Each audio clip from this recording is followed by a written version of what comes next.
Alex, nice to have you here. Thanks for having me. Welcome to SHOWstudio. Thank you. Very good to have you. So, tell me, what have you been up to since you showed in London?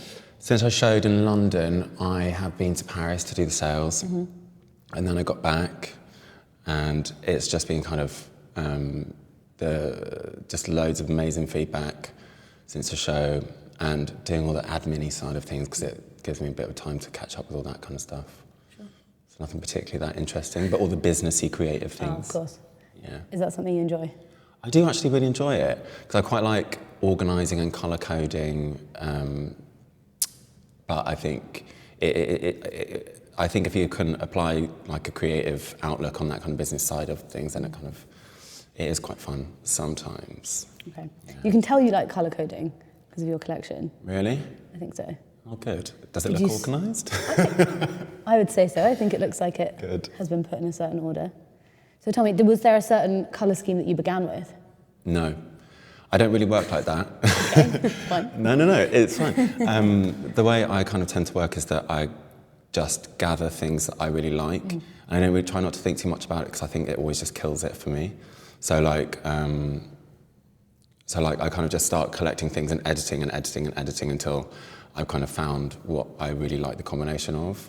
Like, for example, with the shiny bags that are in the show, I think it really brings a really nice kind of a different aspect to the whole collection. It just gives that extra kind of like sumptuous richness, and that kind of shine. I don't know. I think it works really well with all the matte textures. But then again, it's like I said, it's always about all the combinations all together, the whole collection as a whole. So what kind of things were you collecting? I was doing lots of experiments with floral prints, working out what really was kind of setting the mood for me, because I was like fantasizing a lot about like early 90s perfume adverts, not just like the Calvin Klein ones, but like the really ultra glamorous like Dolce & Gabbana ones with the women with the big kind of like, I don't know, bouffant hair and like wearing a fur jacket and loads of makeup. And I felt like I quite like investigating things that don't feel particularly current right now. And that's something that I always try and achieve, is something that I'm not really seeing at the moment, if you know what I mean. Yeah, nostalgia is definitely something that's very key to all of your collections. Very much. Yeah. But I'm interested because you made a perfume advert.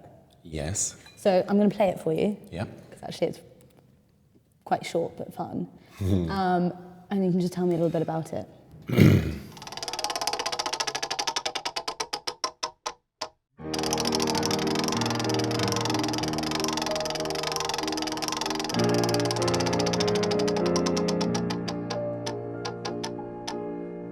Lady.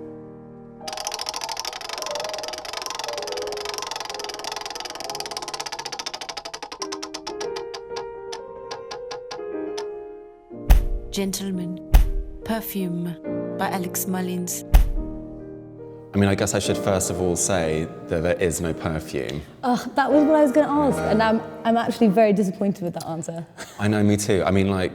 I think we all used to make perfumes in the garden, crushing up some roses. George's Marvellous Medicine style. Yeah, exactly, a bit of mud. But there is no perfume advert. I think the way I started, like I said, I was obsessing over like early 90s perfume adverts. And then usually what happens with my collections is that I kind of think, oh, wouldn't that be funny if, imagine if we actually did a perfume advert, and then hold on a minute, maybe that can go on the clothes, and maybe that can, so it kind of all just like snowballs and escalates. So I was going to ask two questions about that. Okay. The first being, what came first, the idea of the film perfume advert or the idea to put these images on the collection? I would say both, actually, because I thought it all kind of happened at the same time. So I was like, okay, what if we did a perfume advert, and what if those perfume adverts went on the clothes? And then I was asked to apply for the BFC River Island fashion film. Yeah. And then I got that, and I was like, obviously, we've just got to do a perfume advert now, because it just felt so right. But those images of the lady and the gentleman, they're both in the collection. Yeah. But they were placed on the garments afterwards. Yes, yeah, because it's a bit longer process. Tell me a bit about the production of the creation of that film.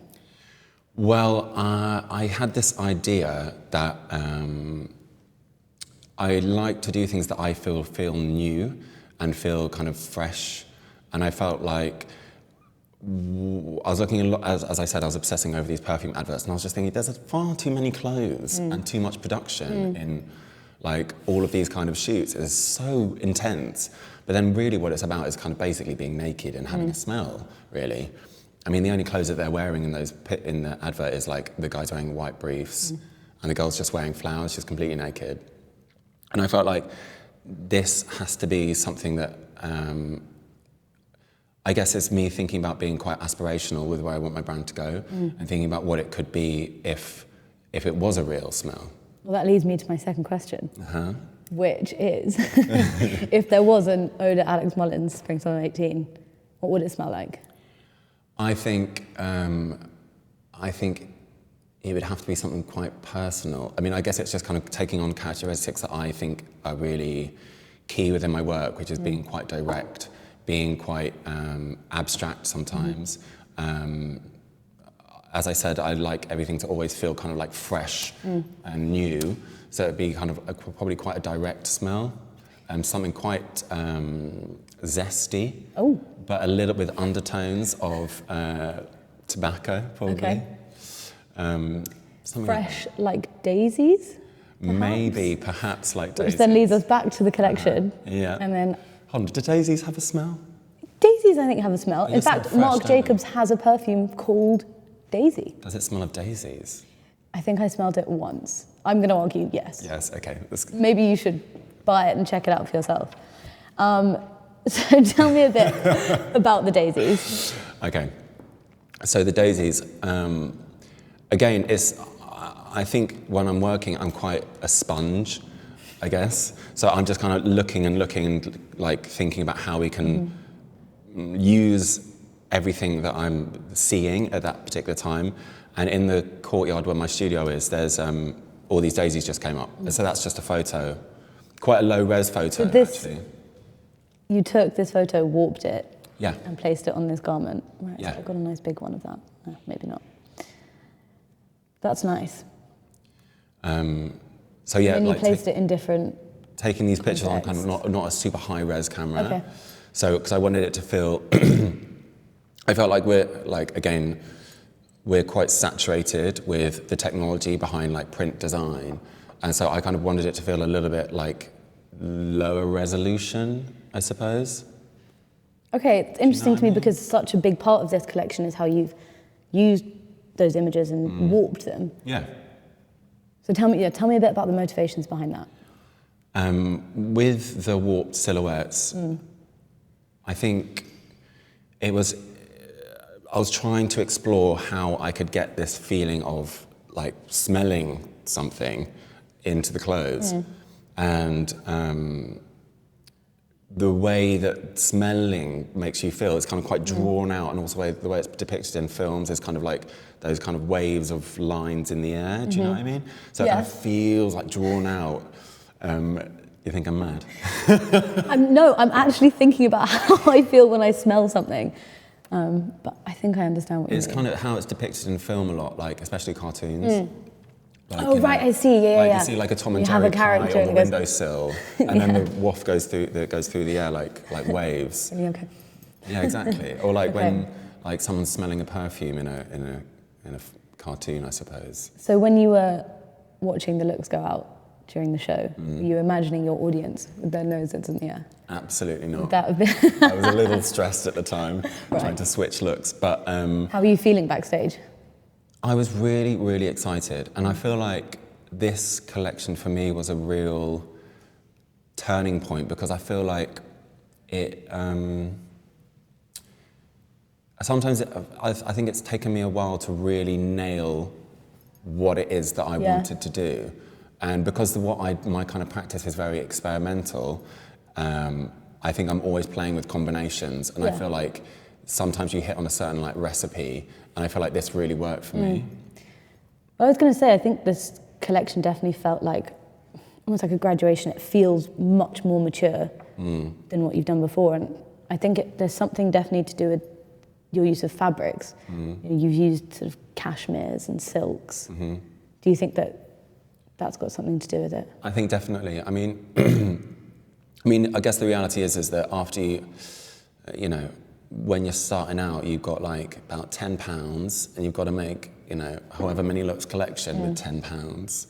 And you worked quite a lot of denim before. Yeah, a lot of denim. I mean, there is still denim. There's still denim, but it's much more tailored, the denim, I think, and pared down almost. I think with the denim, it's like, for me, it's always been not just solely about the fabric, but about the finish. So like a workwear finish with the top stitch, the bar tacks. I feel like that kind of construction feels really honest.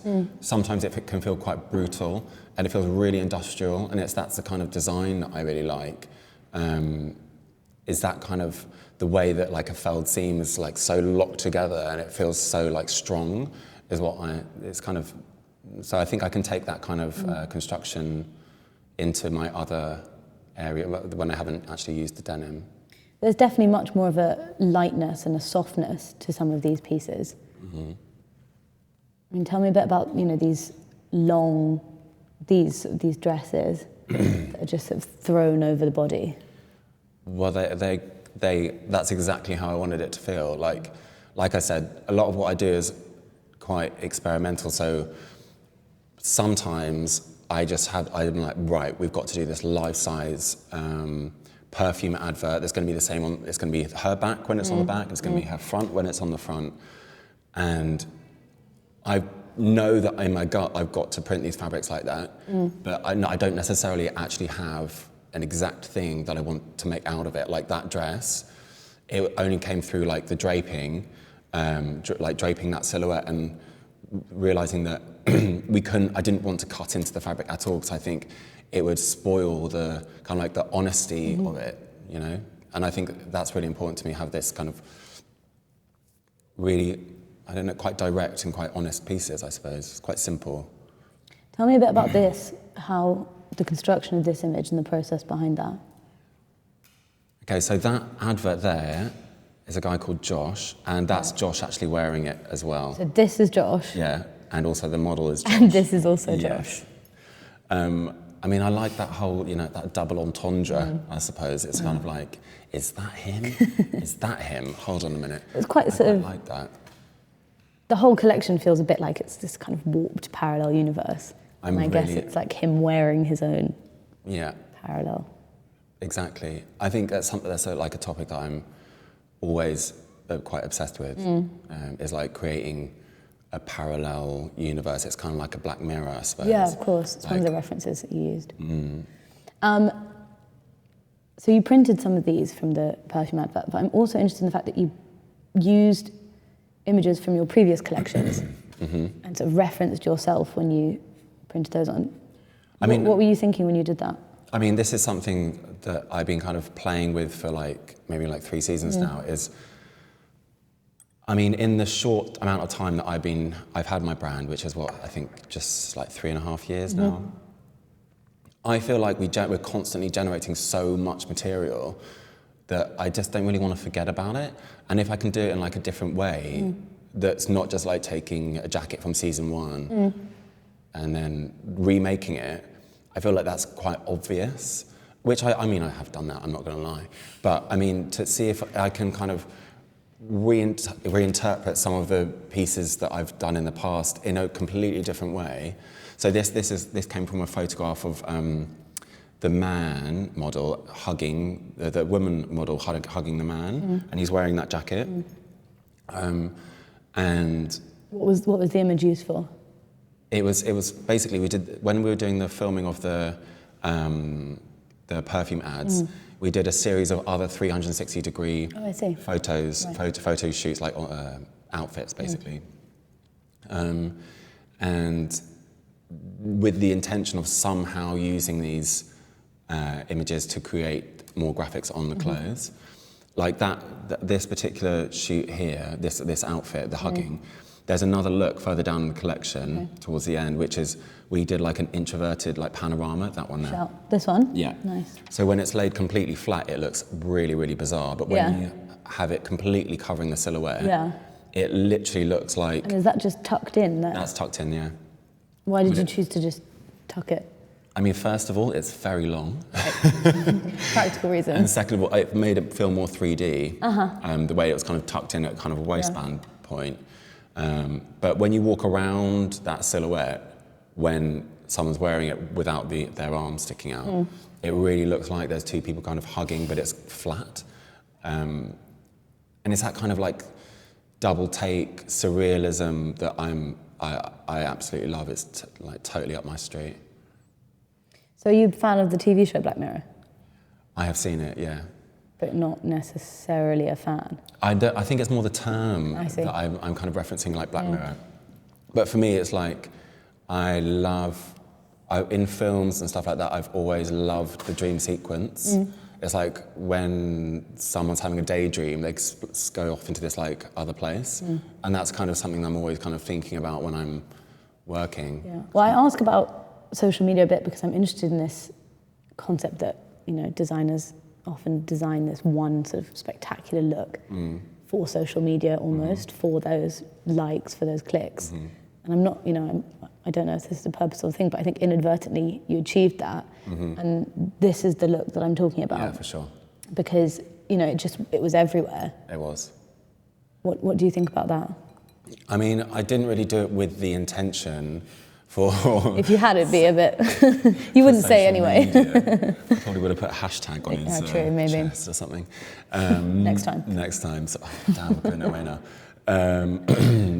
No, I think when I'm designing my collections, if I have, like this idea, for example, I did it because I just thought it'd be amazing. Like, it is a showpiece, and I feel like more than me trying to get likes on social media, it was more about kind of having something that really encapsulated the whole story. Yeah.